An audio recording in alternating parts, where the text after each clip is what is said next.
உம் பிரசன்னத்தை வாஞ்சிக்கிறோம். உம் வல்லமையால் என்னை நிறைத்து நீராளுகை செய்யும். நன்றி அப்பா, நன்றி நன்றி நன்றி நன்றி அப்பா. எல்லாருக்கும் தெரியும், இந்த 6 நாட்களும் நம்ம பரிசுத்த ஆவியானவரை குறித்து தான் நம்ம தியானிச்சுக்கிட்டு இருக்கிறோம். அவரோட அபிஷேகத்திற்காக காத்திருந்து அவரை குறித்து தியானித்து அவருக்காக நம்ம காத்திருக்கிறோம். அப்படி இருக்கும்போது இன்று நம்ம ஆவியானவரை குறித்து நம்ம பார்க்க போகிறது. நம்ம அப்பா கொடுத்திருக்கிற தலைப்பு சீர்படுத்தி, உறுதிப்படுத்தி, வலுப்படுத்தி, நிலைநிறுத்தி நம்ம ஒவ்வொருவரையும் தூய கற்புள்ள கன்னியாக மாற்றுகிற பரிசுத்த ஆவியானவர். கொஞ்சம் பெரிய தலைப்பு தான். இதுதான் நம்ம அப்பா கொடுத்திருக்கிற தலைப்பு. இதுதான். இதற்கு நம்ம முதல்ல நம்ம என்ன பார்க்கணும்னா, ஆவியானவர்னா யாரு, அவர் எப்படிப்பட்டவர், அவர் என்னென்ன செய்கிறார், எதற்காக இந்த உலகத்திற்கு வந்தார், இதை குறித்து தான் நம்ம பார்க்க போகிறோம். முதலாவதாக நம்ம பார்க்க வேண்டும், பரிசுத்த ஆவியானவரின் அடையாளங்கள் என்ன. நம்ம இப்போ பார்த்தோம்னா, யாரையாவது குறித்து நம்மளுக்கு அறியாதவர்களோ இல்லை யாரோ ஒருத்தரை பற்றி நம்ம ஒருத்தர்கிட்ட அடையாளப்படுத்தி சொல்லணும்னா, அவங்க இப்படி இருப்பாங்க, அவங்க முகம் இப்படி இருக்கும், அவங்க வளர்த்தியாக இருப்பாங்க, குட்டையாக இருப்பாங்க, இந்த மாதிரி ஒருத்தரை அவங்கள பற்றி தெரியாதவர்களுக்கு அவர்களை வெளிப்படுத்தும் போது அவர்களுக்கான அடையாளங்களை சொல்லி நம்ம அவங்களை வெளிப்படுத்துவோம்.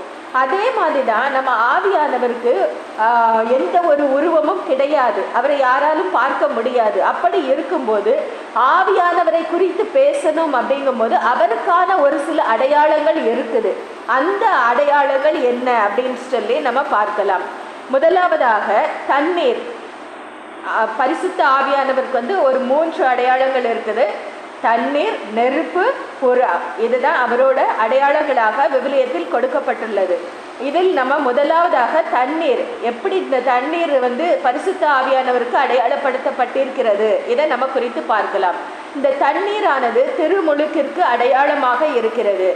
அதாவது நம்ம மறுபடியும் பிறக்கிற ஒரு அனுபவம். நம்ம அப்பா சொல்லுவார் இல்லை, ஒருவர் தண்ணீராலும் பரிசுத்த ஆவியினாலும் மீண்டும் பிறந்தாலன்றி இறையாட்சிக்குள் நுழைய முடியாது. அந்த தண்ணீர் நம்ம திருமுழுக்கு அப்படின்னால என்ன அர்த்தம்? முழுகி எழும்பணும். நம்ம பாவத்தை தண்ணீரில் மூழ்கி நம்ம பாவத்தெல்லாம் அந்த தண்ணீர் கரைத்து நம்மை புது படைப்பாக வெளியே கொண்டு வருகிறது. நம்ம பாவத்தில் மரித்து இயேசு கிறிஸ்துவைக்குள் நம்ம உயிர் பெற்று எழணும். நம்ம பாவ கரைகள்லாம் நம்ம விட்டு நீங்கணும். நம்ம உடம்புல அழுக்கு நிறைய இருந்துச்சுன்னா நம்ம என்ன செய்வோம்? குளிக்காமல் இருப்போமா? குளிப்போம். அந்த உடம்புல வியர்வை நாற்றம், இப்பெல்லாம் வெயில் காலம் வந்துருச்சுன்னா அந்த உடலின் நாற்றம் போக எப்போ குளிக்கிறதுக்கு, அப்போ காலையில் 1 நேரம் குளிக்கிறவங்கெல்லாம் 2 நேரம் குளிப்பாங்க, 2 நேரம் குளிக்கிறவங்கெல்லாம் 3 நேரம் குளிப்பாங்க. அப்படி இருக்கும்போது நம்ம உடம்பு முழுக்க அந்த பாவ கரைகளின் நாற்றம் எடுக்கும்போது அந்த பாவ கரைகளை கழுவணும் அப்படின்னாக்கி அந்த தண்ணீர் முக்கியம். அந்த தண்ணீர் பரிசுத்த ஆவியானவருக்கு அடையாளமாக இருக்கிறது. இன்னைக்கு கூட நம்ம பார்க்கலாம், இன்று கூட வேற்று மதத்தினவர்களை சேர்ந்தவர்கள் அநேக பேர் சொல்வதை நீங்கள் கேள்விப்பட்டிருக்கலாம். கங்கைக்கு போய் கங்கையில் மூழ்கி என் பாவத்தை தொலைத்து விட்டு வந்தேன் அப்படிம்பாங்க. நம்ம ஒரு விஷயத்தை நன்றாக பார்க்கலாம். நம்ம யூதர்கள், நெபுகத்நேசர் இஸ்ரேல் ஜனங்களை அடிமைப்படுத்தி ஒவ்வொருத்தராக அடிமைப்படுத்திட்டு போவாங்க. அந்த மாதிரி யூதர்கள் உலகம் முழுக்க சிதறி போனார்கள் அப்படின்னு சொல்லி நம்ம வாசிக்கலாம். அப்படி இருக்கும்போது வேத ஆராய்ச்சியாளர்கள் சொல்லுகிறாங்க, இந்த லேவியர்கள் ஒவ்வொருத்தரும் ஒவ்வொரு இனம் இருக்கிறாங்கல்ல, 12 கோத்திரங்கள் இருக்குதுல்ல, அதில் இந்த லேவியர்கள் எங்கே சிதறி வந்தாங்க அப்படின்னு சொல்லி பார்த்தோன்னா இந்தியாவிற்கு வந்ததாக கூறப்படுகிறது. அவர்கள்தான் லேவியர்கள்னு சொல்லி பார்த்தோன்னா அவர்கள் குருக்கள். அவர்களுக்கு அந்த குருத்துவ பணியை தவிர வேறு எதுவுமே அவர்களுக்கு தெரியாது, வேறு தொழில் தெரியாது. அவர்களுக்கு அங்கே சொத்து கிடையாது. ஏன்னா அப்பா சொல்லியிருப்பாரு, லேவியர்கள் குருக்களுக்கு உரிமை சொத்து நானே, அவர்களுடைய பங்கும் நானே அப்படின்னு தான் சொல்லியிருப்பாரு. அவர்கள் அந்த ஆலயத்துல ஒப்பு கொடுக்கப்படுகிற அந்த காணிக்கைகளை உண்டு தான் அவர்கள் வாழ்ந்து வந்தார்கள். அப்போ அவர்களுக்கு அந்த குருத்துவ பணியை தவிர வேற எதுவுமே தெரியாது. அப்படி இருக்கும்போது அந்த லேவியர்கள் சிதறி போகும்போது இந்தியாவிற்கு வரும்போது அவர்களுக்கு தெரிந்த ஒரே தொழில் குருத்துவ தொழில் மட்டும்தான். அப்படி இருக்கும்போது அவர்கள் இந்தியாவிற்கு வந்து அரசர்கள், பிரபுக்கள், ராஜாக்கள்னு சொல்லி அவர்களுக்கு இடையில போய் அவர்களுக்கு அங்க குருத்துவ பணி செய்யறாங்க. என்ன ஒரு மாற்றம் அப்படின்னா, நம்ம அப்பா தன்னை வழிபடுவதற்காக கொடுத்த அனைத்து வழிபாட்டு முறைகளையும் அவர்கள் என்ன செஞ்சாங்க, வேற்று தெய்வங்களுக்கு, கடவுளே இல்லாத ஒண்ணுக்கு, அருவருப்பானதுக்கெல்லாம் அந்த வழிபாட்டு முறையை அவர்கள் ஆரம்பித்தார்கள். அப்படி பரவியதுதான் இன்று அந்த வேற்று மதத்தில் உள்ள அந்த வழிபாட்டு முறைகள். நம்ம பார்த்தோம்னா நிறைய அவங்க வந்து இந்த பழைய ஏற்பாட்டில் உள்ள அந்த யூதர்களோட வழிபாட்டு முறைகள் தான் அங்கே நிறைய அவங்க வந்து ஃபாலோ பண்ணுவாங்க. அதை நம்ம கூர்ந்து கவனித்து பார்த்தோன்னா நமக்கு தெரியும். அதனால தான் வேத ஆராய்ச்சியாளர்கள் சொல்கிறாங்க, அங்கேருந்து வந்த லேவியர்கள் தான் இங்கே குருக்களாக மாறி அந்த தவறான ஒரு விஷயத்துக்கு கடவுளோட வழிபாட்டு முறைகளை கொண்டு போயிட்டாங்க அப்படின்னு சொல்லப்பட்டிருக்கிறது. அப்படி இருக்கும்போது நம்ம பாவத்தில் நம்ம பாவ கரைகள்லாம் நீங்கணும் அப்படின்னா அந்த தூய தண்ணீருக்குள் நம்ம மூழ்கி எழும்பணும். எசையா 1:18 பார்க்கலாம், உங்கள் பாவங்கள் கடுஞ்சிவப்பாய் இருக்கின்றன, எனினும் உறைந்த பனி போல் அவை வெண்மையாகும், இரத்த நிறமாய் அவை சிவந்திருக்கின்றன, எனினும் பஞ்சை போல் வெண்மையாகும். இது எப்போ நடக்கும், எப்படி நடக்கும்னா நம்ம பாவ கரைகள் கழுவப்படணும். ஏசப்பாவோட இரத்தத்தினாலும் அவருடைய தண்ணீரினாலும் நம்ம கழுவப்படணும். அந்த கழுவுனாதான், அந்த தண்ணீருக்குள் நம்ம மூழ்கி எழும்பும் போது தான் நம்ம பாவ கரைகள் முற்றிலுமாக நீங்குகிறது. ஆமென், ஹல்லேலூயா. இதை நம்ம பார்க்கலாம். நோவா எப்பெல்லாம் இந்த தண்ணீர்னால இந்த உலகம் எப்பெல்லாம் திருமுழுக்கு பெற்றது அப்படின்னு சொல்லி ஒரு சில அடையாளங்களை நம்ம பார்க்கலாம். இந்த நோவா காலத்தில் ஒரு தண்ணீரினால நம்ம அப்பா இந்த உலகத்தை அழித்திருப்பார். ஏன்னா நம்ம வாசிக்கலாம், இந்த உலகம் முழுவதும் சீர்கேடுகளால் நிறைந்திருந்தது, சீர்கெட்டு போயிருந்தது என்று நம்ம அப்பா அதை பார்த்து இந்த உலகத்தை புதுப்பிக்கிறார். எப்படி புதுப்பிக்கிறார்?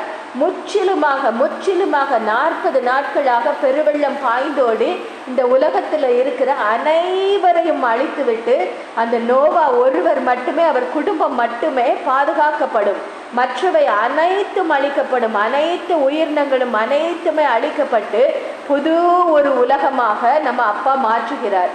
அத்தகைய அதுதான் திருமுழுக்கிற்கு அடையாளமாக நம்ம வேதத்தில் கூறப்பட்டிருக்கிறது. இதை நம்ம பார்க்கலாம். 1 பேதுரு 3வது அதிகாரம் 20-21 ஆகிய வசனங்களில் நம்ம பார்க்கலாம். நோவா பேழையை செய்து கொண்டிருந்த நாட்களில் பொறுமையோடு காத்து கொண்டிருந்த கடவுளை அந்த ஆவிகள் ஏற்றுக்கொள்ளவில்லை.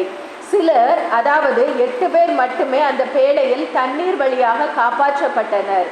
அந்த தண்ணீரானது திருமுழுக்கிற்கு முன்னடையாளம். இத்திருமுழுக்கு உடலின் அழுக்கை போக்கும் செயல் அல்ல, அது குற்றமுள்ள மனசான்றுடன் கடவுளுக்கு தரும் வாக்குறுதியாகும். இது இயேசு கிறிஸ்துவின் உயிர்த்தெழுதல் வழியாக இப்போது உங்களுக்கும் மீட்பளிக்கிறது. ஆமென், அல்லேலூயா.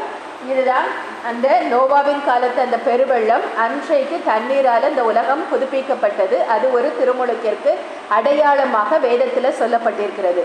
அடுத்ததாக யோர்தான் ஆற்றினை, செங்கடலை இஸ்ரேல் ஜனங்கள் கடந்து போவாங்க. எப்படி கடந்து போவாங்க? அந்த தண்ணீர் 2ஆக பிரிந்து அந்த தண்ணீருக்குள் அவர்கள் இறங்கி அடுத்த பக்கத்தில் வெளியேறுவாங்க. தண்ணீருக்குள் இறங்கி தங்கள் பாவ கரைகளெல்லாம் நீங்கி அந்த எகிப்து தேசத்தில் அவர்கள் இருந்த அந்த அழுக்குகள், வேற்றின தெய்வ வழிபாட்டு முறைகள், அவர்கள் மேல் இருந்த அத்தனை பாவ அழுக்குகள், பாவ பழக்க வழக்கங்கள், வேற்றினத்தாருடைய பழக்க வழக்கங்கள் ஆகிய அதற்கு அடிமைப்பட்டு அதில்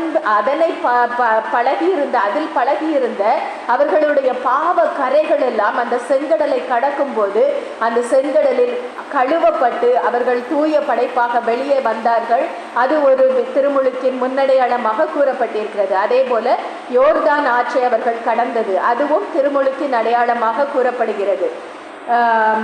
அதற்கு அப்புறமாக நம்ம பார்க்க போகிறது நெருப்பு. நெருப்பு எப்படி பரிசுத்த ஆவியானவரின் அடையாளமாக கூறப்பட்டிருக்கிறது என்பதை பார்க்கலாம். நெருப்பு அப்படிங்கிறது சுத்திகரிக்கிறது. சுத்திகரித்தல் அப்படின்னா என்ன அப்படின்னு சொல்லி நம்ம பார்த்தோன்னா, இந்த உலகத்தில் மண்ணிலிருந்து தான் இந்த தங்கம், வெள்ளி, வைரம் இதெல்லாம் மண்ணிலிருந்து தான் எடுக்கிறாங்க.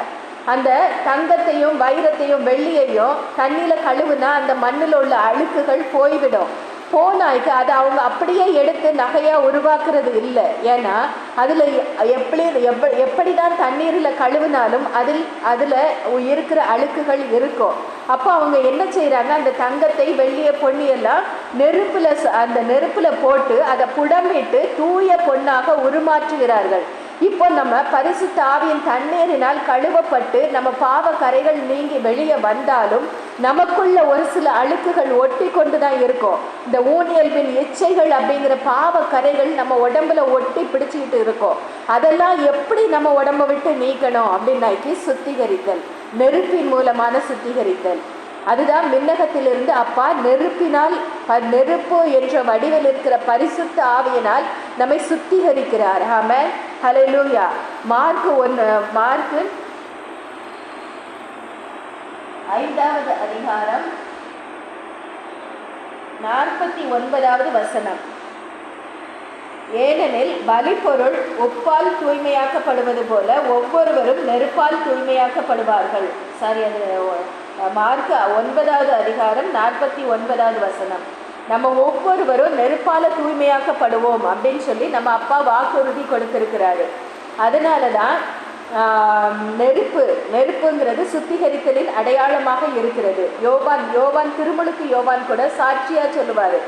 லூக்கா 3வது அதிகாரம் 16வது வசனத்துல யோவான் அவர்கள் அனைவரையும் பார்த்து, நான் தண்ணீரால் உங்களுக்கு திருமுழுக்கு கொடுக்கிறேன், ஆனால் என்னை விட வலிமை மிக்க ஒருவர் வருகிறார், அவருடைய மிதியடிவாரை அவிழ்க்க கூட எனக்கு தகுதியில்லை, அவர் தூய ஆவி என்னும் நெருப்பால் உங்களுக்கு திருமுழுக்கு கொடுப்பார். ஆமென், அல்லேலூயா.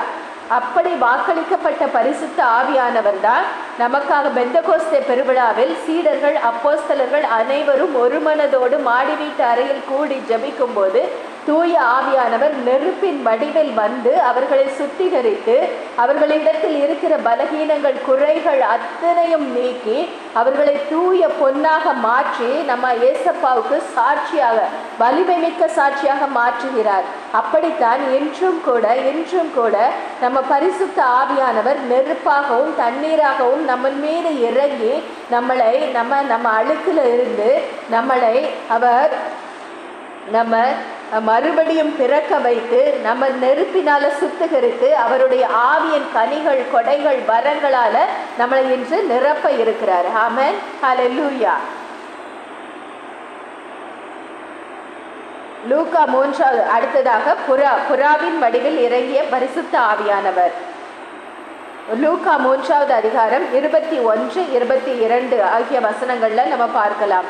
மக்கள் எல்லாரும்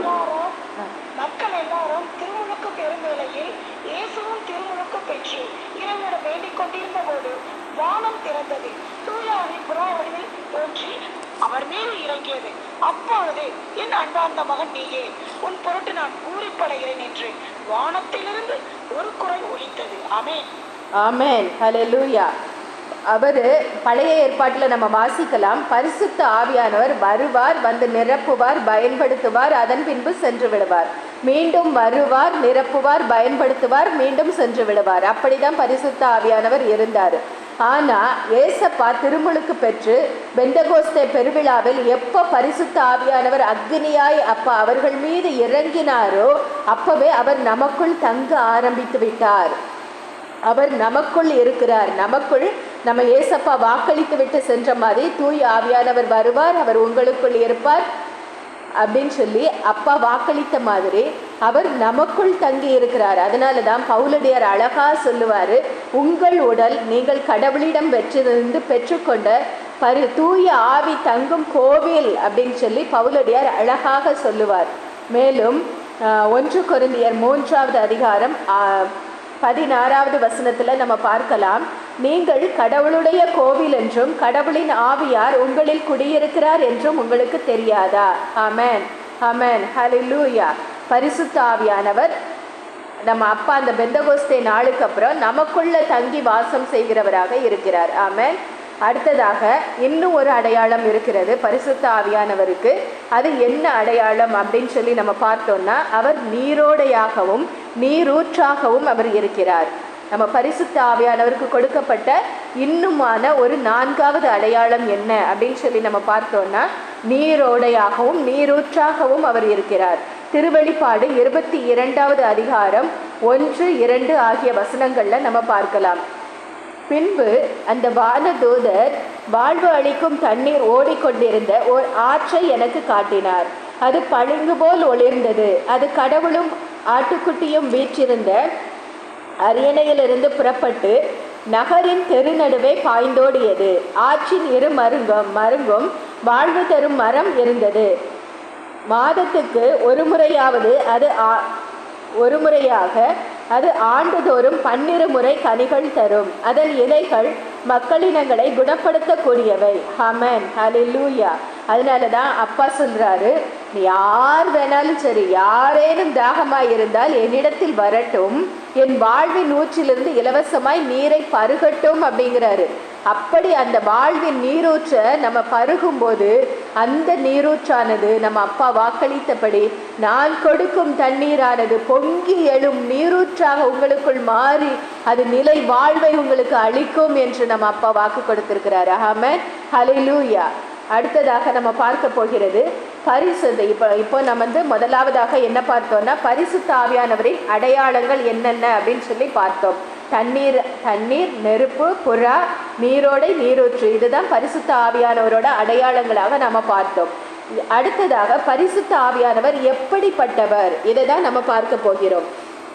யோவான் 14வது அதிகாரம் 17வது வசனம்.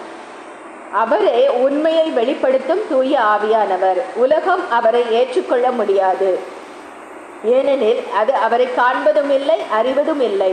நீங்கள் அவரை அறிந்திருக்கிறீர்கள், ஏனெனில் அவர் உங்களோடு தங்கியிருக்கிறார், உங்களுக்குள்ளும் இருக்கிறார். ஆமென், ஹல்லேலூயா. நம்ம அப்பா நமக்குள்ள இருக்கிறாரு, பரிசுத்த ஆவியானவர். அவர் உயிர் மூச்சானவர். இப்போ நம்ம ஒவ்வொருவருக்குள்ளேயும் நம்ம சுவாசிக்கிற உயிர் மூச்சு இருக்குது. அந்த உயிர் மூச்சை நம்மளால பார்க்க முடியுமா? நம்மளால பார்க்க முடியாது.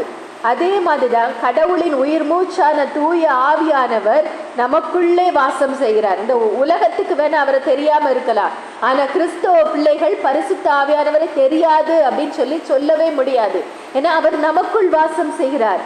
நாம தான் அவர் தங்குகிற ஆலயம் அப்படின்னு சொல்லப்பட்டிருக்கிறது. ஒரு இடத்துல பவுலடியார் எபேசு நகரத்துல ஒரு சில சீடர்களை சந்திப்பார். அவங்ககிட்ட போய் தூய ஆவியானவரை பெற்றுக்கொண்டீர்களா அப்படின்னு கேட்கும்போது அவங்க இல்லை அப்படின்னு ஒன்று இருக்கிறதே எங்களுக்கு தெரியாது அப்படின்னு சொல்லுவாங்க. அதே மாதிரிதான் இன்னைக்கு நம்ம கிறிஸ்தவ மக்கள் கூட எத்தனையோ நம்ம கத்தோலிக்க திருச்சபையில பரிசுத்த ஆவியானவரா அப்படின்னு சொல்லி, சரி அது என்னைக்கோ ஒரு நாள் ஃபெஸ்டிவல் கொண்டாடுறோம், பரிசுத்த ஆவியானவர் பெந்தகோஸ்தே பெருநாள் கொண்டாடுகிறோம் அப்படின்னா என்னன்னு தெரியாது, ஏதுன்னு தெரியாது, எப்படி பரிசுத்த ஆவியானவர் யாரு தெரியாது, எதுவுமே தெரியாது. ஆனால் எல்லா திருவிழாக்களையும் போல அதையும் ஒரு திருவிழாவாக கொண்டாடி, அதற்கும் ஒரு நவநாள் கொண்டாடி, அதை கடந்து போன ஒரு திருவிழாக்களாக நம்ம கொண்டாடிக்கிட்டு இருக்கிறோம். அதே மாதிரிதான் அன்னைக்கு எபேசு நகரத்து மக்களும் இருந்தாங்க. அதன் பிறகு பவுலடியார் அவர்கள் மீது கை வைத்து ஜெபிக்கும் போது தூய ஆவியானவர் அவர்களை நிரப்பினார் என்று நாம் வாசிக்கலாம். 1 கொரிந்தியர் 2வது அதிகாரம் 10வது வசனம், பின்பகுதி 11வது வசனம் ஆகிய வசனங்கள்ல நம்ம பார்க்கலாம். 1 கொரிந்தியர் 2வது அதிகாரம் 10, 11. தூய ஆவியாரே அனைத்தையும் துருவி ஆய்கிறார், கடவுளின் ஆழ்ந்த எண்ணங்களையும் அறிகிறார். மனிதரின் உள்ளத்தில் இருப்பதை அவருள்ள இருக்கும் மனமே என்று வேறு எவரும் அறிய முடியாது அன்றோ? அவ்வாறே கடவுள் உள்ளத்தில் இருப்பதை அவர்தம் ஆவியே அன்றி வேறு எவரும் அறியார். ஆமென், ஹல்லேலூயா. நம்ம அப்பா மனசுல இருக்கிறத அவர் உள்ள இருக்கிற அந்த மனம் மட்டும்தான் அறிய முடியும். அதே மாதிரி தான் நம்ம உள்ளத்துல ஏதோ ஒன்று இருக்குதுன்னா நம்ம உள்ளத்துல இருக்கிற அந்த ஆவியானவர் மட்டும்தான் நம்மளை அறிய முடியும். ஆவியானவர் மட்டும்தான் நம்மளை முழுவதுமாக அறிந்து கொள்ள முடியும். அவருக்கு தெரியும் நம்மளை பற்றி. அவர் நமக்குள்ள வாசம் செய்கிறார். அவர் முற்றிலும் முழுவதுமாக நம்மை அறிந்திருக்கிறார். அவருக்கு நம்மிடத்துல மறைவுன்னது எதுவுமே கிடையாது. அதனால தான் தாவீது திருப்பாடல்கள் 139 நம்ம அழகா வாசிக்கலாம். நான் அமர்வதையும் எழுவதையும் நீர் அறிந்திருக்கிறீர். என் நினைவுகளை எல்லாம் தொலைவிலிருந்தே உய்த்துணர்கிறீர். நான் நடப்பதையும் படுப்பதையும் நீர் அறிந்துள்ளீர். என் வழிகள் எல்லாம் உனக்கு தெரிந்தவையே. ஆண்டவரே, என் வாயில் சொல் உருவாகும் முன்பே அதை முற்றிலும் அறிந்திருக்கிறேன். நம்ம நடக்கிறது, படுக்கிறது, அமர்றது, எழுகிறது அதை மட்டும் அறியல. நம்ம வாயில நம்ம என்ன பேச போறோம் அதை வரைக்கும் நம்ம அப்பா அறிஞ்சிருக்கிறாருன்னா அதுதான் ஆவியானவர். கடவுளின் ஆவியானவர், இயேசு கிறிஸ்துவின் ஆவியானவர் நமக்குள் வாசம் செய்கிறார். ஆமென், ஹல்லேலூயா.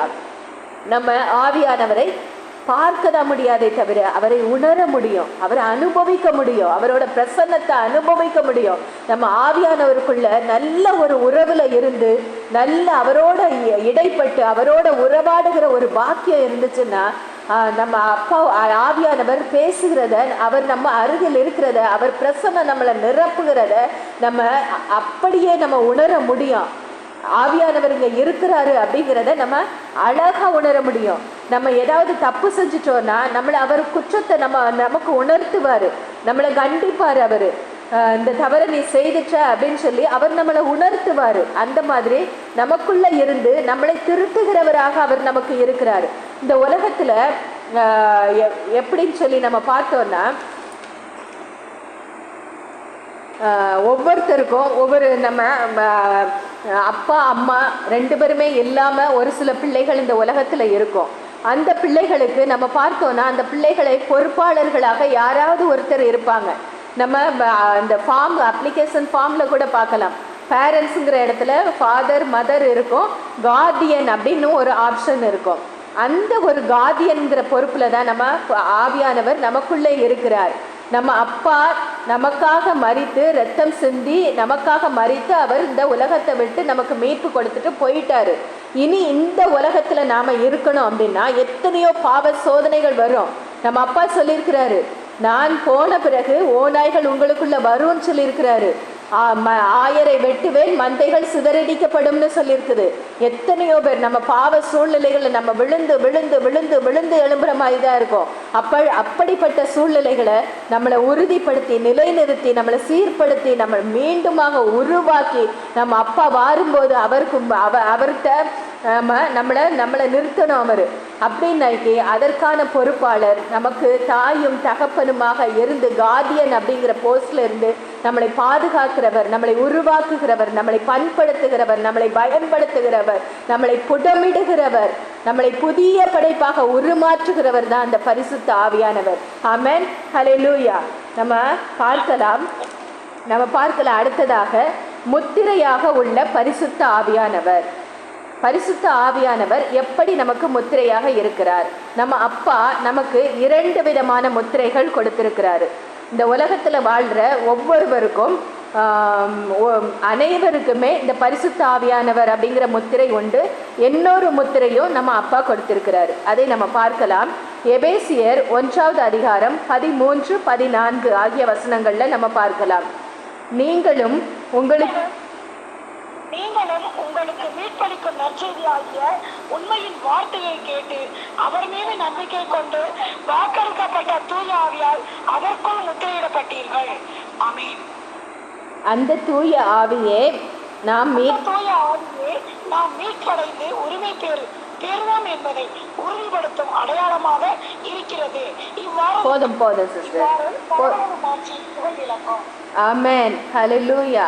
நம்ம அப்பா நம்மீது பொறிக்கப்பட்ட அப்பாவால் நம்மீது பொறிக்கப்பட்ட முத்திரை தான் பரிசுத்த ஆவியானவர். இப்போ நம்ம ஏதோ ஒரு பொருளோ இல்லை ஏதோ ஒன்று நம்ம என்ன செய்வோம், இந்த பொருள் எனக்குரியது, என்னோடது, இது ஏன் பொருள் அப்படின்னு சொல்லி நம்ம உரிமை கொண்டாடுவோம். வீடெல்லாம் பத்திரம் பண்ணுவோம், இது இந்த வீடு நமக்குரியது அப்படின்னு சொல்லி நம்ம பத்திரம் பண்ணி வைப்போம். அப்போ தான் அந்த வீடு பாதுகாப்பாக இருக்கும் அப்படின்னு சொல்லி. அப்படித்தான் நம்ம அப்பா இந்த பிள்ளைங்கள்லாம் ஏன் பிள்ளைங்க, என்னுடைய பிள்ளைங்க, எனக்குரிய பிள்ளைங்க, எனக்கென்று நான் உருவாக்கிய என்னுடைய பிள்ளைங்க அப்படின்னு சொல்லி நமக்கான அந்த பத்திரம்தான், அந்த உறுதி பத்திரம்தான், அந்த முத்திரை தான் பரிசுத்த ஆவியானவர். ஆமென், ஹல்லேலூயா.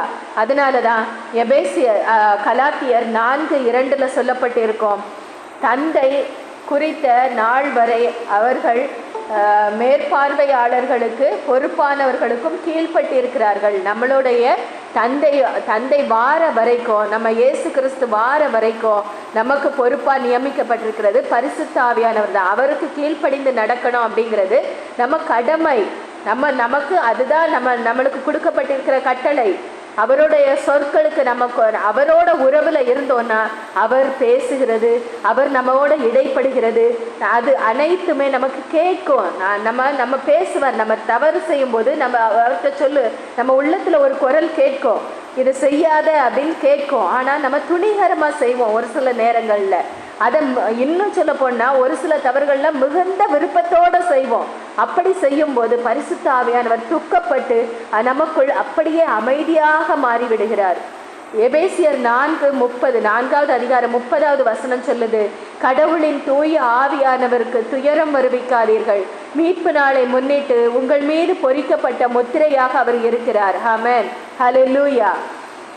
அடுத்ததாக நம்ம பார்க்கலாம், இன்னொரு முத்திரை இருக்குது. அந்த முத்திரை என்ன அப்படின்னு சொல்லி நம்ம பார்த்தோம்னா, 2வது முத்திரை என்ன அப்படின்னு சொல்லி பார்த்தோம்னா, எசேக்கியேல் 9வது அதிகாரம் 4வது வசனத்தில் நம்ம பார்க்கலாம். எசேக்கியேல் 9:4, பின் ஆண்டவர் அவரை நோக்கி, நீ எருசலேம் நகரெங்கும் சுற்றி வந்து அதனுள் செய்யப்படும் எல்லா அருவருக்கத்தக்க செயல்களுக்காகவும் பெருமூச்சு விட்டு புலம்பும் மனிதர்களுக்கு நெற்றியிலே அடையாளம் இடு என்றார். ஆமென், ஹல்லேலூயா, ஹல்லேலூயா. அதே மாதிரி தான் அவர் சொல்லியிருப்பாரு, அடையாளம் இடப்பட்ட மனிதர் எவரையும் நெருங்காதீர்கள் அப்படின்னு சொல்லியிருப்பாரு. திருவெளிப்பாடு 7வது அதிகாரம் 3வது வசனத்தில் நம்ம பார்க்கலாம், நிலத்தையோ கடலையோ அழிக்கிறதுக்காக அதிகாரம் பெற்றிருந்த 4 வானதூதர்கள் இருப்பாங்க.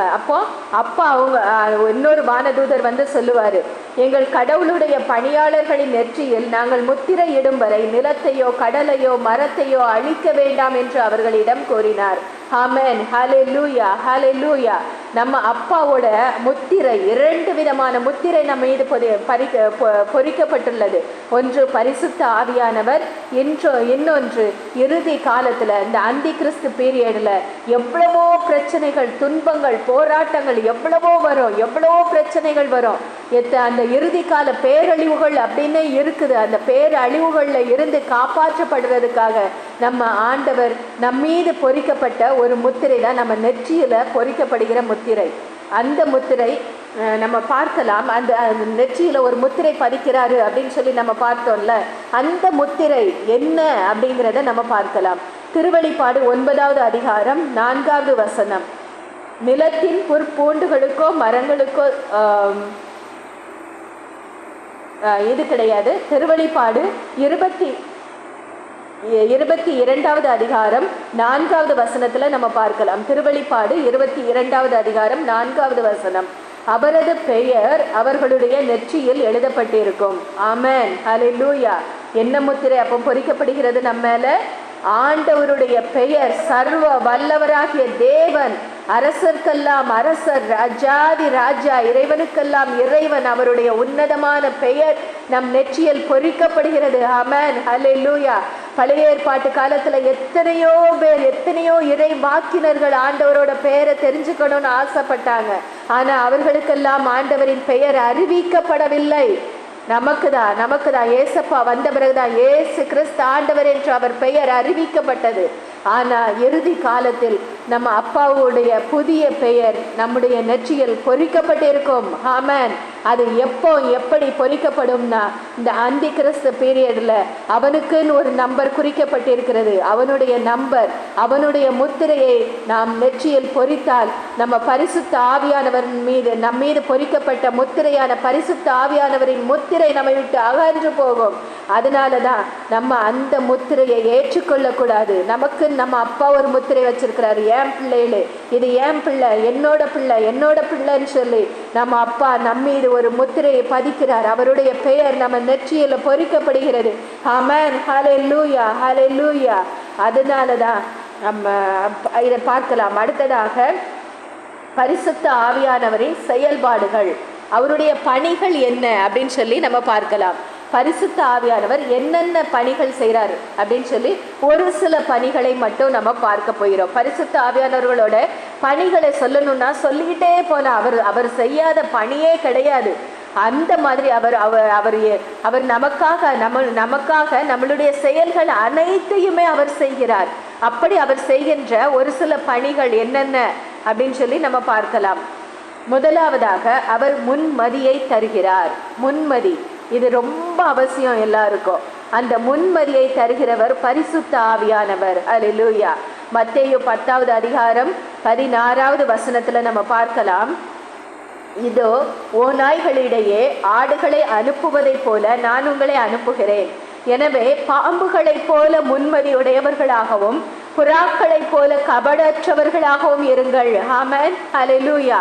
இந்த பாம்பு என்ன செய்யும்னா வரும் பயங்காட்டுற மாதிரி படம் எடுக்கும், எல்லாம் பண்ணும். ஆனால் ஆட்கள் கூடிட்டாங்க, நிறைய பேர் வந்துட்டாங்க, நான் நைஸாக நழுவே அந்த இடத்த விட்டுட்டு போயிடும். இந்த ஒரு முன்மதியை தான் நம்ம அப்பா நம்மகிட்ட எதிர்பார்க்கிறாரு. அவர் ஒரு இடத்துல நின்று அந்த இடத்துல தைரியமாக வலுவோட நின்று செய்தியை அறிவிக்க சொல்லுவார். அந்த இடத்துல நம்ம நின்று சொல்லணும். ஒரு இடத்துல எதிர்ப்பு வரும்போது அந்த இடத்துல இருந்து நகண்டு போ, அந்த இடத்த விட்டு வெளியே போ அப்படிம்பாரு. அந்த இடத்துல அந்த பாம்புகளை போல நம்ம அந்த இடத்தை விட்டு நழுவி வெளியேற வேண்டும். அதற்கு தான் அந்த முன்மதியை தான் நம்ம அப்பா உங்களை அந்த பாம்புகளை போன்ற அந்த முன்மதியோட இருங்க அப்படின்னு சொல்லுகிறாரு. லூக்கா 29வது அதிகாரம் 30வது வசனத்துல நம்ம பார்க்கலாம். நம்ம நாசரேத்துல ஏசப்பா புறக்கணிக்கப்படுவார். அவர் போய் அந்த வசனங்களை வாசிப்பாரு. ஏசப்பா எசையா இறைவாக்கினரோட இதை அவர் வாசிப்பார். வாசித்து முடிச்சுட்டு அந்த வசனத்தை குறித்த விளக்கங்கள் சொல்லும்போது அங்கே இருந்தவங்கெல்லாம் என்ன செய்வாங்க, ஏசப்பாவை இழுத்து கொண்டு போய் மலையிலிருந்து கீழே தள்ளிவிடணும் அப்படின்னு சொல்லி பார்ப்பாங்க. அப்படிப்பட்ட நேரத்தில் நம்ம அப்பா என்ன செய்வார், மெதுவாக அவர்களை விட்டு விலகி அந்த இடத்தை விட்டு நகன்று போவார். இதை தான் நம்ம அப்பா ஒரு சில இடங்கள்ல நம்மகிட்ட எதிர்பார்ப்பார். அடுத்ததாக இன்னொரு இடத்துல கூட நம்ம பார்க்கலாம். எருசலேம் தேவாலயத்தில் நம்ம அப்பா கற்பித்து கொண்டிருப்பார். ஆபிரகாமை குறித்து சொல்லிட்டு இருப்பார். ஆபிரகாம் பிறப்பதற்கு முன்னாடியே நான் இருக்கிறேன். யோவான் 8வது அதிகாரம் 59வது வசனத்தில் நம்ம பார்க்கலாம். ஆபிரகாம் பிறப்பதற்கு முன்பே நான் இருக்கிறேன் என இயேசு சொன்ன உடனே யூதர்கள் என்ன செய்கிறாங்க, அவர் மேலே கல்லெறிகிறதுக்கு கல்லை எடுக்கிறாங்க. கல்லை எடுப்பாங்க. ஆனால் ஏசப்பா என்ன செய்கிறாரு, அந்த இடத்துல இருந்து மெதுவாக நழுவி வெளியேறி இருப்பார். அந்த ஒரு முன்மதியை நம்ம அப்பா நம்மிடத்தில் எதிர்பார்க்கிறார். திருத்தூதர்கள் பணிகள்ல கூட நம்ம பவுலடியார் இந்த மாதிரி ஒரு காரியம் பண்ணுவார். நம்ம பார்க்கலாம். திருத்தூதர் பணிகள் 14, 19, 20 ஆகிய வசனங்கள்ல நம்ம பார்க்கலாம். லிஸ்திராவில் பவுல் நற்செய்தி பணி செய்யும் போது அந்தியோக்கியாவிலிருந்தும் இக்கோனியாவிலிருந்தும் யோதர்கள் மக்களை தூண்டிவிட்டு பவுல் மேல் கல்லெறிந்தார்கள். அவர் இறந்து விட்டார் என்று எண்ணி நகருக்கு வெளியே அவரை இழுத்து போட்டார்கள். சீடர்கள் அவரை சூழ்ந்து நின்ற போது அவர் எழுந்து நகரினுள் சென்றார். மறுநாள் அவர் பர்னபாவுடன் தெருவைக்கு புறப்பட்டு சென்றார். ஆமென், ஹல்லேலூயா. நம்ம அவர் இறந்துட்டாரு அப்படின்னு நினச்சி அவரை தூக்கி போட்டு அவங்க போயிட்டாங்க. இவர் அது வரைக்கும் அமைதியாக படுத்திருந்தவர் அவங்கெல்லாம் நகண்டோன்னா அவர் பாட்டுக்கு எழும்பி உள்ள போயிட்டாரு. இதுதான் இந்த முன்மதியை தான் ஒரு சில இடங்களில் நம்ம அப்பா எதிர்பார்ப்பார். அடுத்ததாக நம்ம பார்க்கலாம். ஆற்றலும் வலிமையும் தருவார். முதலாவது பரிசுத்த ஆவியானவர் என்ன செய்கிறாரு, முன்மதியை நமக்கு கொடுக்கிறார். அடுத்ததாக ஆற்றலையும் வலிமையையும் நமக்கு கொடுக்கிறார். பார்க்கலாம். நீதித்தலைவர்கள் 14வது அதிகாரம் 5, 6 ஆகிய வசனங்கள். நீதித்தலைவர்கள் 14, 5, 6 ஆகிய வசனங்கள். சிம்சோனும் அவருடைய தந்தையும் தாயும் திமினாத்துக்கு புறப்பட்டு சென்றனர். அவர்கள் திமினாத்தின் திராட்சை தோட்டங்களை வந்தடைந்தனர். அப்போது ஒரு சிங்கக்குட்டி கர்ஜித்து கொண்டு அவர் மீது பாய்ந்தது. ஆண்டவரின் ஆவி ஆற்றலுடன் அவர் மீது இறங்கியது. ஆட்டை இரண்டாக கிழிப்பது போல் சிங்கக்குட்டியை அவர் வெறுங்கையால் கிழித்தார். ஆமென். ஹல்லேலூயா, ஹல்லேலூயா. ஆண்டவரோட ஆவியானவருக்கு அவருக்கு இருக்கிற அந்த பவர் இந்த உலகத்துல யாருக்குமே கிடையாது, எதுக்குமே கிடையாது. இந்த உலகத்தை அழிக்கிறதுக்குன்னு சொல்லி எத்தனையோ எத்தனையோ எத்தனையோ அணுகுண்டுகள் அணு ஆயுதங்கள்னு சொல்லி உருவாக்குறாங்க. அதெல்லாம் நம்ம ஆவியானவர் முன்னாடி தூசி மாதிரி. அந்த ஆவியானவர் இறங்கும் போது யாராலும் நம்மளை எதிர்த்து நிற்கவே முடியாது. ஆமென், ஹல்லேலூயா. அப்படித்தான் அந்த சிம்சோனை அங்கே இருந்த யூத மக்கள் என்ன செய்கிறாங்கன்னா, பெலிஸ்தியர்கள் போர் தொடுத்து வரும்போது அந்த பெலிஸ்தியர்கள்ட்ட இருந்து தங்களை பாதுகாத்து கொள்ள அவங்க என்ன செய்கிறாங்கன்னா, சிம்சோனை புதிய வலுவான கயிறுகளால் கட்டி அவரை பெலிஸ்தியர்கிட்ட கொண்டு போய் நிப்பாட்டுறாங்க. பெலிஸ்தியர் அவரை பிடிக்க வரும்போது என்ன நடந்ததுன்னா, நீதித்தலைவர்கள் 15வது அதிகாரம் 14, 15 ஆகிய வசனங்களில் பார்க்கலாம். அவர் லேகியை நெருங்கி வருகையில் பெலிஸ்தியர் கூச்சலிட்டு கொண்டு அவரை காண வந்தனர். ஆண்டவரின் ஆவி அவர் மீது ஆற்றலுடன் இறங்கியது. அவர் கையில் இருந்த கயிறுகள் நெருப்பில் எரிந்த தணலை போல ஆக அவர் கையில் இருந்த கட்டுகள் தளர்ந்து விழுந்தன. அவர் ஒரு கழுதையின் பச்சை தாடை எலும்பை கண்டு கையை நீட்டி அதை எடுத்துக்கொண்டு 1000 பேரை கொன்றார். ஆமென், ஹல்லேலூயா. ஒரு மனுஷனுக்குள்ள பரிசுத்த ஆவி வந்தா 1000 பேர் கழுதையோட எலும்பு தாடையால செத்து போயினர் என்று. ஆமென், ஹல்லேலூயா. இதுதான் பரிசுத்த ஆவியானவரோட ஆற்றல், வலிமை. ஒரு குப்பையா தூசியா துரும்பா இருக்கிறவங்கள கூட அவர் எடுத்து நிரப்ப வல்லவராய் இருக்கிறார். ஆமென், ஹல்லேலூயா. அடுத்ததாக நம்ம அதனால தான் எசையா 40 நம்ம வாசிக்கலாம்.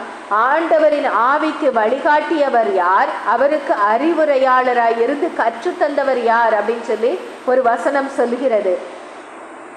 அடுத்ததாக நம்ம ஆவியானவரோட ஆற்றல் எப்படிப்பட்டது அப்படிங்கிறத நம்ம பார்க்கலாம். எசையா 40வது அதிகாரம் 29, 31 ஆகிய வசனங்கள். எசையா 40, 29, 31. அவர் சோர்வுற்றவருக்கு வலிமை அளிக்கின்றார், வலிமை இழந்தவரிடம் ஊக்கம் பெருகச் செய்கின்றார். இளைஞர் சோர்வுற்று களைப்படைவர், வாலிபர் நிலை தடுமாறி வீழ்வர். ஆண்டவர் மேல் நம்பிக்கை வைத்திருப்பவர்களோ புதிய ஆற்றல் பெறுவர். கழுகுகள் போல் இறக்கை விரித்து உயரை செல்வர், அவர்கள் ஓடுவர் களைப்படையார், நடந்து செல்வர் சோர்வடையார். ஆமென், ஆமென். நாம கூட எத்தனையோ வேளைகள்ல சோர்ந்து போலாம், தடுமாறலாம், தடுமாறி விழுந்து போனவர்களா இருக்கலாம், எழும்பி நிற்க முடியல. நான் அடிக்கடி இந்த மாதிரி விழுந்து போறேன்னு, என்னோட பாவ சிந்தனையில நான் விழுந்து போறேன்னு, என்னால எழும்பி நிற்க முடியலையே, என்னால ஜெபிக்க முடியலையே, என்னால விவிலியம் வாசிக்க முடியலையே, என்ன புக்கை திறந்த உடனே தூக்கம் வருது, நான் என்ன செய்யறது அப்படின்னு சொல்லி பலகீனத்துல விழுந்து போய் கிடக்கிற ஒவ்வொருவரையும் ஆவியானவர் ஆற்றலோட நிரப்ப வல்லவராய் இருக்கிறார். அதனாலதான் செக்கரியா 4வது அதிகாரம் 6வது வசனம் சொல்லுகிறது, உனது ஆற்றலாலும் அல்ல வலிமையாலும் அல்ல என் ஆவியினாலே ஆகும். ஹல்லேலூயா, ஆமென். அடுத்ததாக நம்ம பார்க்கலாம், அந்நிய மொழிகளில் துதிக்கவும் பரவச பேச்சு பேசவும் வைப்பார். ஆமென், ஹல்லேலூயா. திருத்தூதர் பணி 2வது அதிகாரம் 4, 5, 11 ஆகிய வசனங்கள். அவர்கள் அனைவரும் தூய ஆவியால் ஆட்கொள்ளப்பட்டனர். தூய ஆவியின் தூண்டுதலால் அவர்கள் ஒவ்வொருவரும் வெவ்வேறான மொழிகளில் பேசத் தொடங்கினார்கள். அப்பொழுது வானத்தின் கீழுள்ள அனைத்து நாடுகளிலுமிருந்து வந்திருந்த இறை பற்றுள்ள யூத மக்கள் எருசலேமில் தங்கியிருந்தனர். ஆமென். அங்க இந்த திருத்தூதர்கள் எல்லாம் ஒரு 120 பேர் ஒரு பெந்தகோஸ்தே பெருவிழாவில் மாடி வீட்டு அறையில் ஒன்றா கூடி ஒரு மனதோடு ஜெபிக்கும் போது ஆவியானவர் வல்லமையாக இறங்கி அனைத்து அந்நிய பாசைகளில் ஸ்துதிக்கவும் இறை வாக்குகளை உரைக்கவும் ஆண்டவருடைய வார்த்தையை பறைசாற்றவும் வைக்கிறார். அப்படி இருக்கும்போது அந்த பெந்தகோஸ்தே பெருவிழாவில் எருசலேமில் இருக்கிறாங்க இவங்க எல்லாம் கலிலேயர்கள். திருத்தூதர்கள் எல்லாம் 3/4 பேர் கலிலேயர்கள். அவர்களுக்கு தங்கள் மொழியை தவிர அநேக பேர் படிப்பறிவு இல்லாதவங்க, அவங்களுக்கு தங்கள் மொழியை தவிர வேற மொழி தெரியாது. அப்படி இருக்கும்போது அந்த பெந்தகோஸ்தே பெருவிழாவுக்காக எருசலேமில் அனைத்து நாடுகளிலிருந்தும், வானத்தின் கீழுள்ள அனைத்து நாடுகளிலிருந்தும் இருக்கும். நல்லா வாசிச்சோன்னா தெரியும். வானத்தின் கீழுள்ள அனைத்து நாடுகளில் இருந்தும் மக்கள் அங்கே வந்து பெந்தகோஸ்தே பெருவிழாவை கொண்டாடுவதற்காக அனைத்து நாடுகளிலிருந்து யூதர்கள் வந்து அங்கே தங்கி இருக்கிறாங்க. அப்போ இவங்க அந்நிய மொழிகளில் ஸ்துதிக்கிறத பார்த்த உடனே அவங்க என்ன சொல்றாங்க? யூதரும் யூதம் 11வது வசனத்தில் நம்ம பார்க்கலாம். யூதரும் யூதம் தழுவியோரும் கிரேக்கரும் அரேபியரும் ஆகிய நாம் நம் மொழிகளில் கடவுளின் மாபெரும் செயல்களை இவர்கள் பேச கேட்கிறோமே. ஹல்லேலூயா, ஹல்லேலூயா. என்ன ஒரு ஆச்சரியம்னா, பரிசுத்த ஆவியானவர் வந்து இறங்கி இருக்கிறாரு, வல்லமை ஆற்றலா இறங்கி இருக்கிறாரு. ஓடி ஓடி போய் ஒளிஞ்சவங்க, உயிருக்காக பயந்து ஓடி ஒளிஞ்சு கதவுகளை மூடிக்கொண்டவர்கள் அனைவரும் என்ன செய்றாங்க? ஆவியானவர் நிரப்பின அந்த நொடி பொழுது ஒரே இடத்துல ஒரு ரூம்ல ஒரு இடத்துல இருக்கிறாங்க. ஆனா உலகம் முழுவதுக்கும் நற்செய்தி பறைசாற்றப்படுகிறது. ஆமென். அன்ற நாட்கள்ல செல்போன் கிடையாது, எந்த மீடியாவும் கிடையாது, டிவி கிடையாது, எதுவும் கிடையாது, டெலிபோன் கிடையாது, எதுவும் கிடையாது. ஆனா ஒரே இடத்துல கூடி இருக்கிறாங்க. ஆனா உலகம் முழுவதும் நற்செய்தி பறைசாற்றப்படுகிறது. ஆமென், ஹல்லேலூயா. அடுத்ததாக நம்ம பார்க்கலாம், கொர்நேலியோட இல்லத்துல நம்ம பேதுரு போகும்போது அங்க ஆவியானவர் நிரப்பிய பேச வைப்பார். இதை நம்ம பார்க்கலாம். திருத்தூதர் பணிகள் 10வது அதிகாரம் 44, 46 ஆகிய வசனங்கள். பேதுரு தொடர்ந்து பேசிக்கொண்டிருக்கும் போது அவருடைய சொற்களை கேட்ட அனைவர் மீதும் தூய ஆவி இறங்கி வந்தது.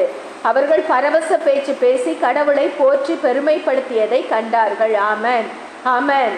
அவரு நீ ஏழை, நீ பணக்காரன், நீ வேற்று ஜாதி, நீ இந்த ஜாதி, நீ அந்த ஜாதி அப்படின்லாம் ஆவியானவர் யாரையும் பார்த்து இறங்க மாட்டாரு. ஆவியானவர் அப்பா ஒருத்தரை தேர்ந்தெடுத்துட்டாரா, அப்பா தேர்ந்தெடுத்த அனைவர் மேலும் ஆவியானவர் இறங்குவார். அனைவருக்கான முத்திரையாகவும் தான் பரிசுத்த ஆவியானவர் இருக்கிறார். ஆமென், ஹல்லேலூயா. அடுத்ததாக நம்ம பார்க்கலாம், பழைய ஏற்பாட்டில் வந்து பரிசுத்த ஆவியானவர் ஆளுகை செய்ததுனால ஒருத்தர் வந்து பரவச பேச்சு பேசியிருப்பார். இவர் ஒருத்தர் தான் பழைய ஏற்பாடில். எனக்கு தெரிஞ்சு வேற யாராவது இருந்தால் நீங்கள் சொல்லுங்கள். எனக்கு தெரிஞ்சு பரவச பேச்சு பேசினார்னு என்று குறிக்கப்பட்டிருக்கிறது இவர் ஒருவர் தான். யாரு அப்படின்னு சொல்லி பார்த்தோன்னா, சவுல், முதல் அரசர், யூத மக்களின் முதல் அரசர் சவுல். அவர் பரவச பேச்சு பேசியிருப்பார். இதை நம்ம பார்க்கலாம். அவரை முதலா சாமுவேல் அரசராக திருப்பொழிவு செய்த உடனே அவருக்கு ஏற்படுகிற அடையாளமாக சாமுவேல் வந்து ஒரு சில அடையாளங்களை சொல்லியிருப்பார், சாமுவேல் இறைவாக்கினர்.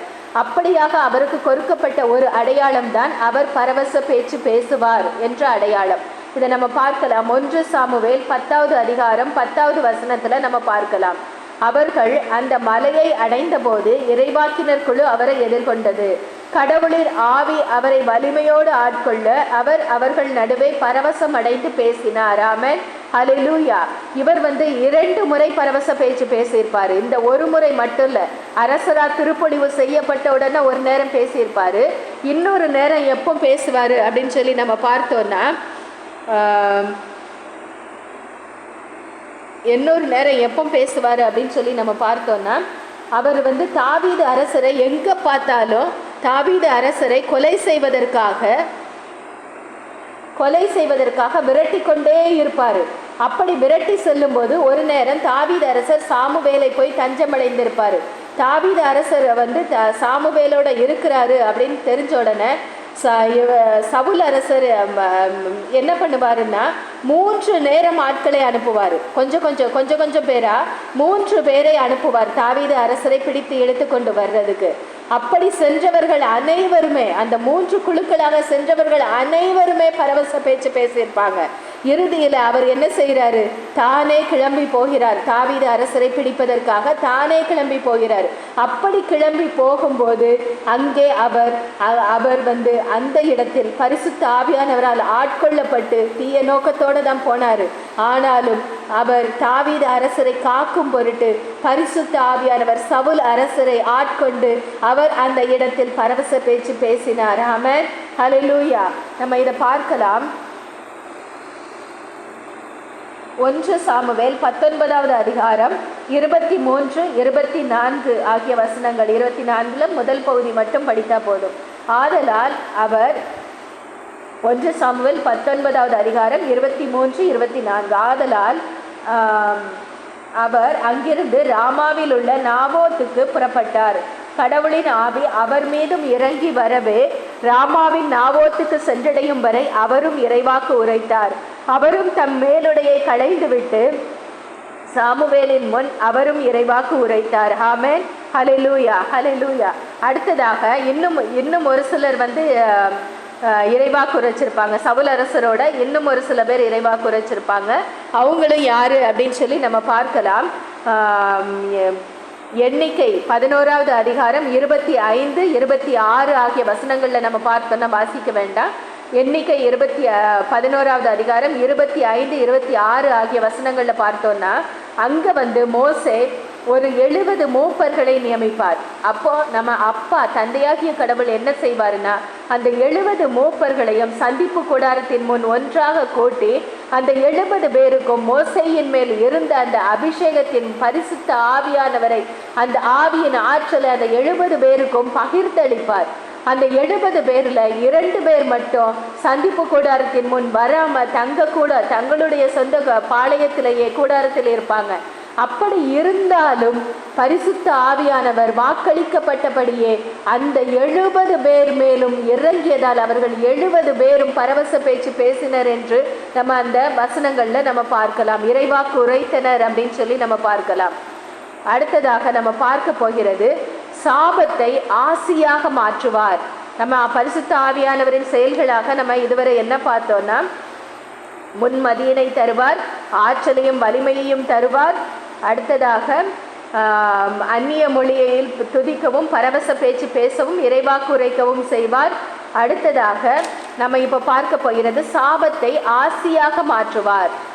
நம்ம மேலே சாபம் இருக்கலாம், ஏதோ பில்லி சூனிய கட்டுகள் இருக்கலாம், பாவசாப கட்டுகள் இருக்கலாம். அத்தனையும் அத்தனையும் அத்தனையும் நொறுக்கி போட்டு அத்தனை சாபமொழிகளையும் ஆசிமொழியாக மாற்ற வல்லவர் ஆவியானவர். ஹல்லேலூயா.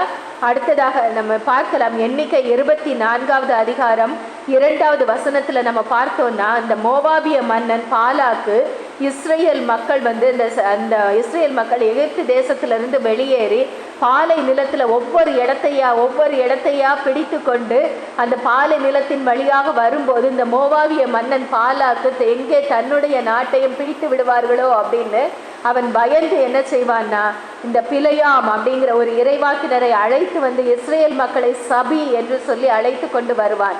அப்படி அழைத்து கொண்டு வரும்போது ஆண்டவர் அந்த பிலேயாம் இறைவாக்கினரின் வாயை ஆசி மொழியால் நிரப்பி இஸ்ரேல் மக்களை அவங்களுக்கு ஏற்பட இருந்த அந்த சாபத்தை ஆசியாக மாற்றுவார். இதை நம்ம பார்க்கலாம்.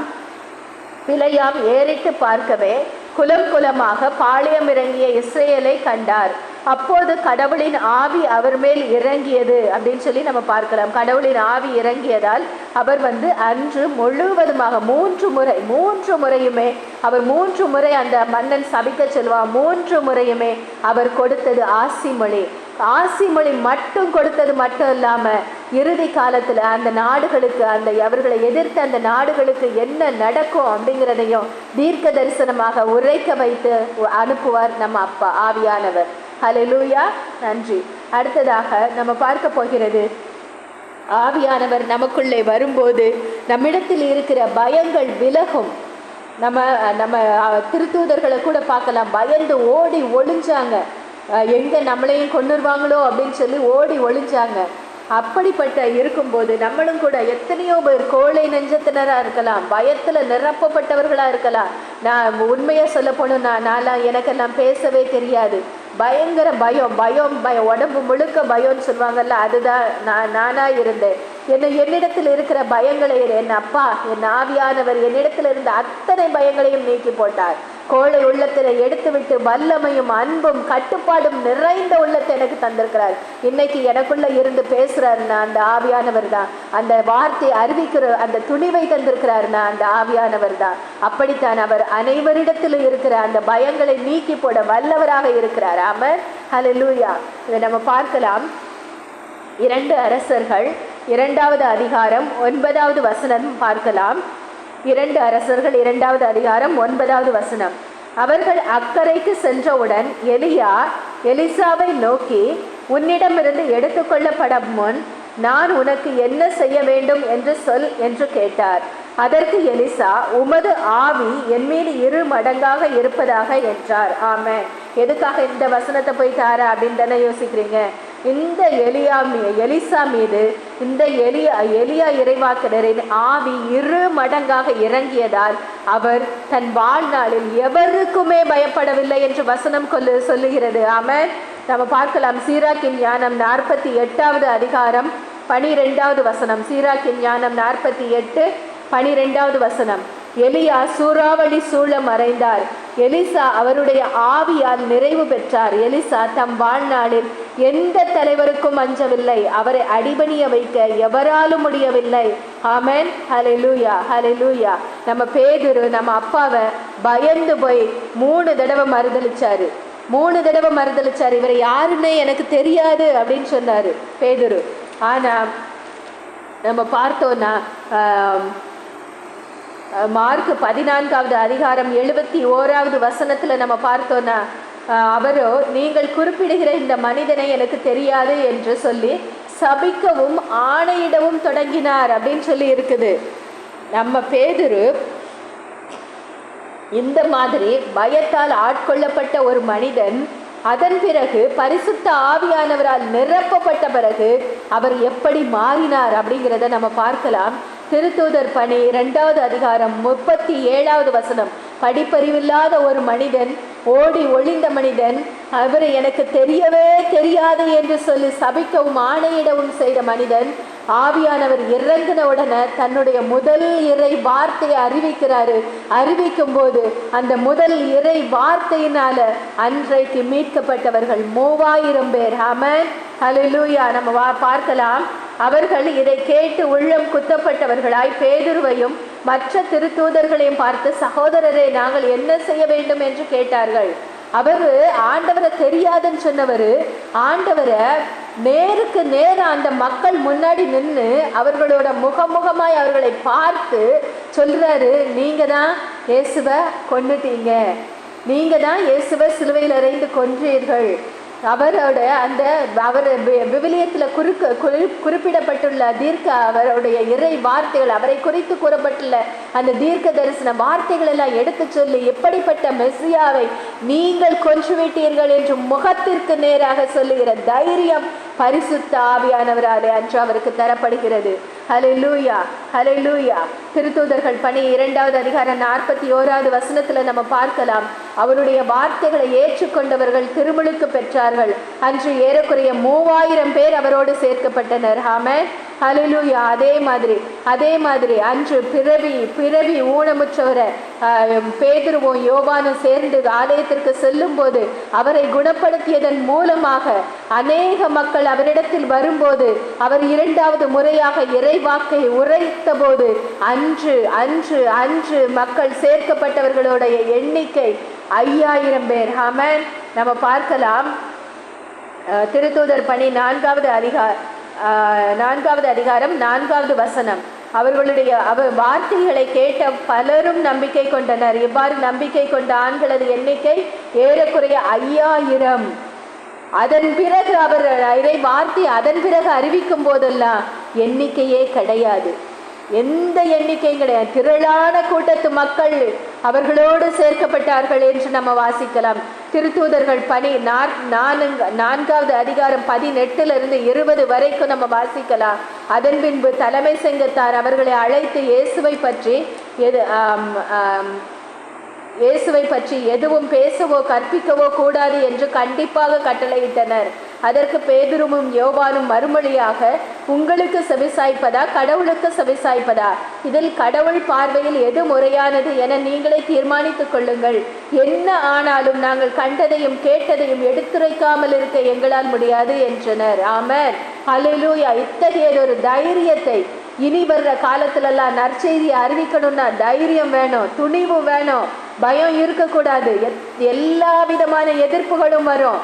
எல்லாவித அவமானங்களும் வரும், எல்லா விதமான கஷ்டங்களும் வரும். அதனை எதிர்க்கக்கூடிய சக்தியாக பரிசுத்த ஆவியானவர் துணிவினை தருவார். ஆமென்.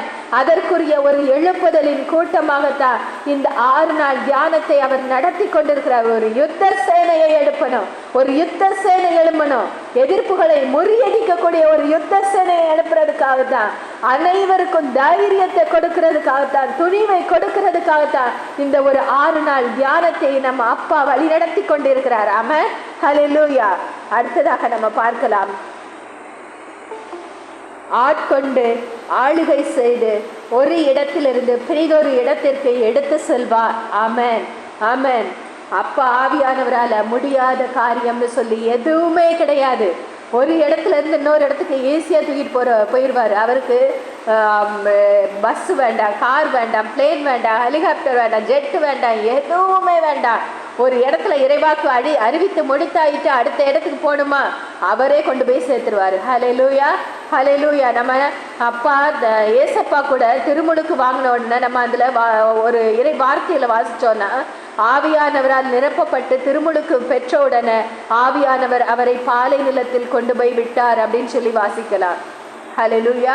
அதே மாதிரி தான் நம்ம வாசிக்கலாம், யாரெல்லாம் ஒரு இடத்திலிருந்து பிரிதொரு இடத்திற்கு அழைத்து செல்லப்பட்டனர் அப்படின்னு சொல்லி, ஆவியானவரால் எடுத்து செல்லப்பட்டனர் அப்படின்னு சொல்லி நம்ம வாசிக்கலாம். பிலிப்பு, முதலாவதாக பிலிப்பு திருத்தூதர் பணி 8வது அதிகாரம் 39வது வசனத்துல நம்ம பார்க்கலாம்.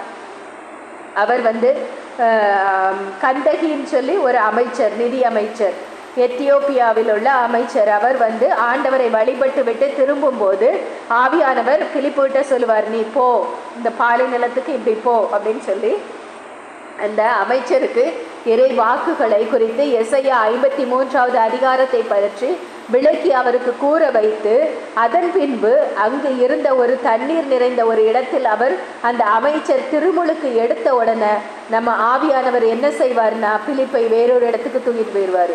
இதை நம்ம பார்க்கலாம். அவர்கள் தண்ணீரிலிருந்து வெளியேறிய உடனே ஆண்டவரின் ஆவியார் பிலிப்புவை எடுத்து சென்று விட்டார். அமைச்சர் அதன் பின் அவரை காணவில்லை. அவர் மகிழ்ச்சியோடு தம் வழியே சென்றார். ஆமென், ஹல்லேலூயா. இந்த மாதிரி எத்தனையோ பேரை பார்க்கலாம். நம்ம யோவான் திருவெளிப்பாடுல நம்ம வாசிக்கலாம். அப்பப்ப ஒரு 5-6 முறையாவது இருக்கும் என்று நினைக்கிறேன். சரியா தெரியல, மார்க் பண்ணி வச்சிருந்தேன், மறந்து தெரியல, ஞாபகம் இல்லை. ஆவியானவரால் ஆட்கொள்ளப்பட்டு அப்பப்போ அவர் பரலோகத்துக்கு போயிடுவார். பரலோகத்தில் போய் அவர் காட்சிகளை காண்பார். அதே மாதிரி எசேக்கியேல் அரசர் அப்பப்போ ஆவியால் ஆட்கொள்ளப்பட்டு அவர் காட்சிகளை காண்பவராக இருப்பார். இதே மாதிரி ஒரு இடத்துல இருந்து இன்னொரு இடத்திற்கு அழைத்து செல்லப்பட்ட இன்னொரு மனிதரை நாம் பார்க்கலாம். யாருன்னா அபகூக்குவை நம்ம ஆவியானவர் எப்படி அழைத்து சென்றார் அப்படின்னு சொல்லி நம்ம பார்க்கலாம். தானியேல் இணைப்பு நூலில் உள்ள தானியேல் 3வது அதிகாரம் 36வது வசனத்துல நம்ம பார்க்கலாம். எனவே ஆண்டவரின் தூதர் அவருடைய உச்சந்தலையை பிடித்து தூக்கி காற்றினும் விரைந்து சென்று பாபிலோனில் சிங்க குகைக்கு மேலே போய் இறக்கிவிட்டார். ஆமென். இந்த அபகூக்கு அப்படிங்கிற இறைவாக்கினர் தன்னுடைய வயலில் வேலை செய்து கொண்டிருந்த வேலை ஆட்களுக்கு உணவு கொடுப்பதற்காக சென்று கொண்டிருக்கும் போது ஆண்டவரின் தூதர் அவரை சந்தித்து, பாபிலோனில் சிங்க குகையில் இருக்கும் தாவீதிற்கு இந்த உணவை கொண்டு போய் கொடு என்று சொல்லுவார். உடனே அபகூக்கு என்ன சொல்வார்னா, பாபிலோனை குறித்தும் எனக்கு தெரியாது, சிங்க குகையை குறித்தும் எனக்கு தெரியாதே, நான் கேள்விப்பட்டதே இல்லையே என்று சொல்லும்போது ஆண்டவரின் தூதர் அவர் உச்சன் தலைமுடியை தூக்கி கொண்டு போய் அங்கே பாபிலோனில் அங்கே சிங்க குகையில் இறக்கிவிட்டு தானியேல் அந்த உணவை உண்டு முடித்தவுடன் மீண்டுமாக அபகூக்கின் தலைமுடியை பிடித்து தூக்கி கொண்டு போய் அவரை எந்த இடத்திலிருந்து அழைத்து வந்தாரோ அந்த இடத்தில் கொண்டு போய் நிறுத்துவார். ஆமென், ஹல்லேலூயா. அதனால தான் ஆவியானவரோட ஆற்றலுக்கு அப்பாற்பட்டதுன்னு சொல்லி எதுவுமே கிடையாது. ஆமென், ஹல்லேலூயா. அடுத்ததாக நம்ம பார்க்கலாம், நிகழ விருப்பனவற்றை தெரியப்படுத்துவார். இனி என்ன நடக்க போகுது அப்படிங்கிறத நமக்கு வெளிக்காட்டுவார். தீர்க்க தரிசனங்களை சொல்ல வைப்பார். அதை நம்ம பார்க்கலாம். சீராக்கின் ஞானம் 48வது அதிகாரம் 24, 25 ஆகிய வசனங்களில் எசையா இறைவாக்கினரை குறித்து கூறப்பட்டிருக்கும். நம்ம பார்க்கலாம். ஆவியின் ஏவுதலால் இறுதியில் நிகழவிருப்பனவற்றை கண்டார். சீயோனில் புலம்பி அழுதவர்களை தேற்றினார். இறுதி காலம் வரை நிகழவிருப்பனவற்றையும் மறைந்திருப்பனவற்றையும் அவை நடப்பதற்கு முன்பே வெளிப்படுத்தினார். அநேக தீர்க்க தரிசனங்கள் நம்ம ஏசப்பாவை குறித்து அநேக தீர்க்க தரிசனங்கள் எங்கே இருக்குதுன்னு பார்த்தோன்னா அந்த எசையா இறைவாக்கினர் நூலில் தான் நம்ம வாசிக்கலாம். அந்த மாதிரி ஆவியானவர் இறைவாக்கினர்களை மட்டும் இல்லை, அவர் நினைத்தார்னா யாரை வேணாலும் நிரப்பி தீர்க்க தரிசனங்களை சொல்ல வைப்பார். ஆமென். அடுத்ததாக நம்ம பார்க்கலாம். எசேக்கியேல் இறைவாக்கினர்கிட்ட அப்பா சொல்லுவார், உன்னுடைய மனைவியை நான் எடுக்க போகிறேன் அப்படின்னு சொல்லி அந்த மனைவியை எடுத்த பிறகு நீ எப்படி நடந்துகிடணும் அப்படிங்கிறதையும் கற்றுக் கொடுப்பார். நம்ம வாசிக்கலாம். எசேக்கியேல் 24வது அதிகாரம் 16வது வசனம். மானிடா, உன் கண்களுக்கு இன்பம் தருவதை உன்னிடமிருந்து ஒரே நொடியில் எடுத்துவிடப் போகிறேன். ஆனால் நீ புலம்பவோ அழவோ கண்ணீர் சிந்தவோ கூடாது. ஆமென். ஹல்லேலூயா. இந்த மாதிரி நம்மளுடைய சொந்த வாழ்க்கையில் என்ன நடக்க போகிறது அப்படிங்கிறதையும் அவர் இறைவாக்கா தீர்க்க தரிசனமாக கொடுப்பாரு. அல்லது நம்ம நாட்டுக்கோ தேசத்துக்கோ இல்லை நம்மளை சார்ந்த பிறருக்கோ யாரோ ஒருத்தருக்கோ என்ன நிகழப்போகிறது அப்படிங்கிறத கூட அவர் தீர்க்க தரிசனமாக நமக்கு உணர்த்துவார். அவர் அதை குறித்து ஜெபிக்க வைப்பார். சமயங்களில் ஜெபிக்க வைப்பார். அதை உணர்த்தி இவர்களுக்காக ஜெபி அப்படின்னு சொல்லி ஜெபிக்க வைப்பார். ஆமென். நம்ம பார்க்கலாம். திருத்தூதர் பணி 11வது அதிகாரம் 27, 28 ஆகிய வசனங்களில் நம்ம பார்க்கலாம். திருத்தூதர் பணி 11வது அதிகாரம் 27, 28. அப்போது ஒரு நாள் எருசலேமிலிருந்து இறைவாக்கினர்கள் அந்தியோக்கியாவுக்கு வந்தார்கள். அவர்களுள் அகபு என்னும் பெயருடையவரும் எழுந்து நின்று தூயாவியாரால் ஏவப்பட்டவராய் உலகமெங்கும் கொடிய பஞ்சம் ஏற்பட போகிறது என்று முன்னுரைத்தார். ஆமென். அந்த மாதிரி இனி நடக்க போகிற அழிவுகளை குறித்து கூட அவர் தீர்க்க தரிசனமா அவர் சொல்ல வைப்பாரு. அந்த மாதிரி தான் அன்னைக்கு கூட அவர் தீர்க்க தரிசனமா பேச வச்சிருக்கிறாரு. நம்ம கூட என்ன இதில் வந்திருக்கிற அநேக பேரை கூட நம்ம அப்பா ஆவியானவர் நிரப்பி தீர்க்க தரிசனம் உரைப்பவர்களாக மாற்ற வல்லவராக இருக்கிறார். ஆமென். ஹல்லேலூயா. அடுத்ததாக நம்ம பார்க்கலாம். இதே அகபு என்ற இறைவாக்கினர் பவுலடியாருக்கு ஒரு தீர்க்க தரிசனம் உரைப்பார். அதை நம்ம பார்க்கலாம். திருத்தூதர் பணி 21வது அதிகாரம் 10, 11 ஆகிய வசனங்களில் பார்த்தோன்னா பவுலடியார் எங்கே இருப்பார்னா திருத்தொண்டர் 7 பேரில் ஒருத்தரான பிலிப்பு அப்படிங்கிற ஒருத்தர் வீட்டில் அவர் தங்கி இருக்கும்போது இந்த அகபு இறைவாக்கினர் போய் பேசுவார். நாங்கள் பல நாட்கள் அங்கு தங்கியிருந்தோம். அப்போது அகபு என்னும் பெயர் கொண்ட இறைவாக்கினர் ஒருவர் யூதேயாவிலிருந்து வந்தார். அவர் எங்களிடம் வந்து பவுலின் இடைக்கச்சையை எடுத்து தம் கைகளையும் கால்களையும் கட்டி கொண்டு இந்த கச்சைக்குரியவரை எருசலேமில் யூதர்கள் எவ்வாறு கட்டி பிற இனத்தாரிடம் ஒப்புவிப்பார்கள், தூய ஆவியார் தாமே இதை கூறுகிறார் என்றார். ஆமென். ஆமென். ஒரு சில நேரங்களில் நம்ம ஆவியானவர் தீர்க்க தரிசனமாக இந்த மாதிரி ஒரு சில காரியங்களை குறித்து சொல்லும்போது நமக்கு வெளிப்படுத்தும் போது அதை குறித்து ஜெபிக்க வைப்பார். ஆவியினால நிரப்பி முழுமையாக ஆட்கொள்ளப்பட்டு அவர் நம்ம அதுக்காக ஜெபிக்க வைப்பார். அந்த ஜெபிக்க வைக்கணுங்கிறதுக்காக ஒரு சில நேரங்களில் அவர் தீர்க்க தரிசனங்களை கொடுப்பார். ஆமென். அடுத்ததாக நம்ம பார்க்க போகிறது